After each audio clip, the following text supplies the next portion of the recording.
আজকের এই ভিডিওতে আমরা জানবো কিভাবে আমরা আমাদের ফোনের লেখা ছোট বা বড় করব।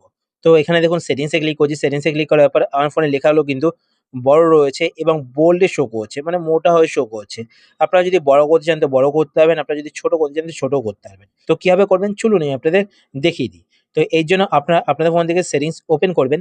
সেটিংস ওপেন করার পর আমি আপনাদের যে সেটিংসে দেখাবো আপনারা ওপরে কিন্তু এখানে লিখেও সার্চ করতে পারেন, ঠিক আছে? তো আপনি একটু নিচের দিকে আসবেন। নিচের দিকে আসার পর এখানে আপনি একটি অপশন দেখতে পাবেন, ডিসপ্লে অ্যান্ড ব্রাইটনেস। তো আপনার ডিসপ্লে অ্যান্ড ব্রাইটনেস এই অপশনটিতে ক্লিক করবেন।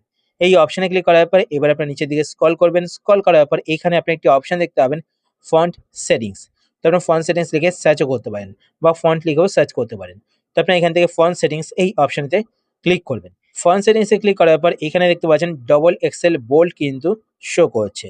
আমি লেখাটাকে ছোট করব, তো তার জন্য আপনাদের কি করতে হবে, এখানে যে লাইনটা দেখতে পাচ্ছেন এই লাইনটাকে আপনারা এভাবে বাঁদিকে নিয়ে যাবেন। বাঁদিকে নিয়ে গেলে দেখতে পাচ্ছেন এখানে কিন্তু লেখা ছোট হয়ে গেল। এবার আমি যদি চাই যে এটাকে বোল্ড থেকে আনবোল্ড করব, তো তার জন্য নিচে এই যে লাইনটা দেখতে পাচ্ছেন এই লাইনটাকে কিন্তু আপনারা এখানে বাঁদিকে নিয়ে গেলেই লেখাটা কিন্তু আনবোল্ড হয়ে যাবে। তো দেখতে পাচ্ছেন লেখাটা কিন্তু পাতলা হয়ে গেল, ঠিক আছে? এবার দেখুন আমি এখান থেকে ব্যাক করব।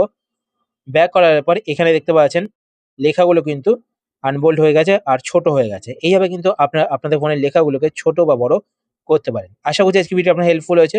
যদি হেল্পফুল হয়ে থাকে তাহলে অবশ্যই লাইক করে দেবেন। আর আপনারা যদি এই চ্যানেলে নতুন হয়ে থাকেন তো চ্যানেলকে সাবস্ক্রাইব করে পাশে বেল আইকনটি কল করে রাখবেন এরকম নতুন নতুন ইন্টারেস্টিং ভিডিও অনুষ্ঠান পেতে। তো আজকের মতো এই পর্যন্তই। আবার দেখা হবে আপনার সাথে নতুন একটি ভিডিওতে। তো টাটা, সবাই ভালো থাকবেন।